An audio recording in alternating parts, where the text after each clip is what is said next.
Você já se perguntou por que muitos dos grandes pensadores, sobretudo aqueles de renome na filosofia, viveram sem esposas? Este é um fenômeno histórico curioso.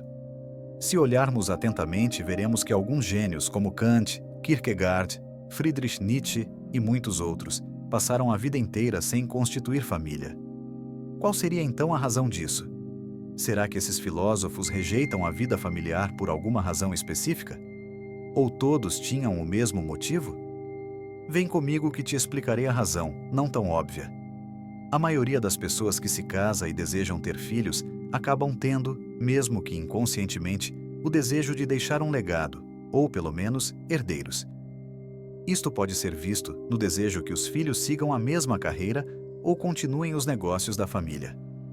Segundo Nietzsche, esta é uma forma de exercer a vontade de poder, dos pais expandirem sua zona de influência através dos filhos. Só que para os grandes pensadores esse anseio pode já estar satisfeito em outro nível, pois eles podem deixar um legado de outra forma. Quando um filósofo tem seu trabalho reconhecido mundialmente, ele se torna praticamente imortal, pois seu nome se mantém vivo em bibliotecas, nas conversas de catedráticos e nas discussões de entusiastas.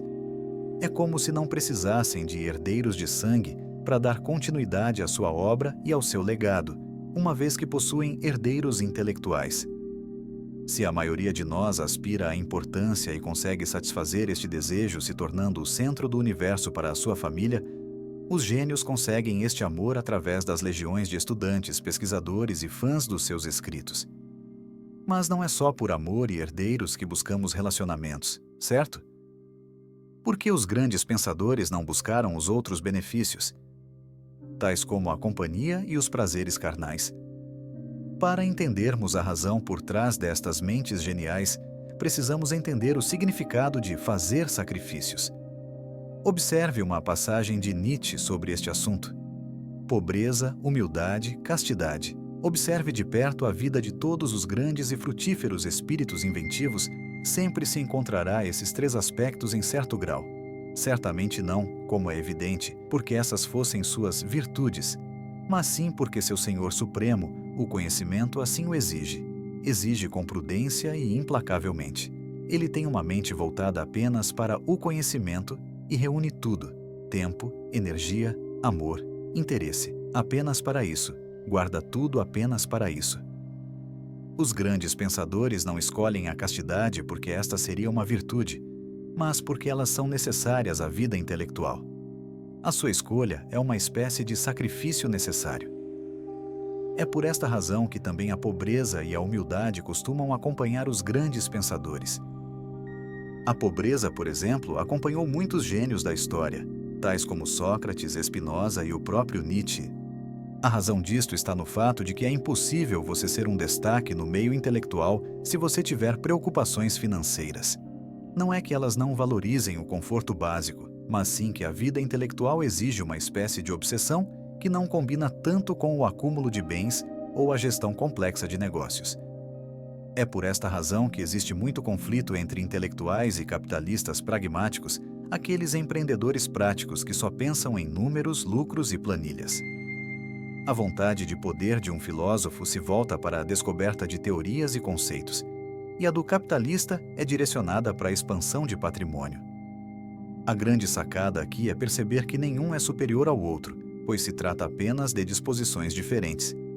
Enquanto alguns herdam uma terra e desde cedo são educados para multiplicar essa riqueza, outros herdam a sede de conhecimento e se isolam para estudar e escrever sem se preocupar com a conta bancária ou a estabilidade conjugal. Esta obsessão do conhecimento que leva ao isolamento e à renúncia também costuma levar à humildade, outro traço recorrente em grandes estudiosos. Ela não costuma brotar de uma virtude divina, mas sim do fato de que um gênio orgulhoso e barulhento atrairia antipatia e desconforto por toda parte, interrompendo sua busca pelo saber. Neste mesmo sentido, muitos pensadores ignoram cerimônias de tapete vermelho e tumultos sociais, preferindo ficar trancados em laboratórios ou bibliotecas. Para eles, estar longe dos flashes e das festas não é uma renúncia dolorosa, mas uma condição necessária para continuar as pesquisas. É por todas estas razões apresentadas aqui que Nietzsche e outros grandes filósofos viveram de modo modesto no que se refere a relações familiares, dinheiro e popularidade. Eles se entregaram a um ideal e toda escolha exige um preço. Tudo isso faz parte do que poderíamos chamar de jornada do pensador. Um percurso cercado de livros, anotações e reflexões solitárias. E você, já tinha pensado nisso? Já parou para observar o quanto a sociedade impõe certos roteiros, como casar, ter filhos e procurar estabilidade? E como para alguns, esses roteiros não fazem sentido. Se você tem interesse em entender melhor a importância dos sacrifícios, assista ao vídeo que será indicado a seguir, onde explico a razão pela qual devemos buscar o poder e não a felicidade. Mas antes de ir lá, considere deixar o like. E caso tenha interesse, deixarei na descrição o link para os livros mencionados no vídeo. Até mais!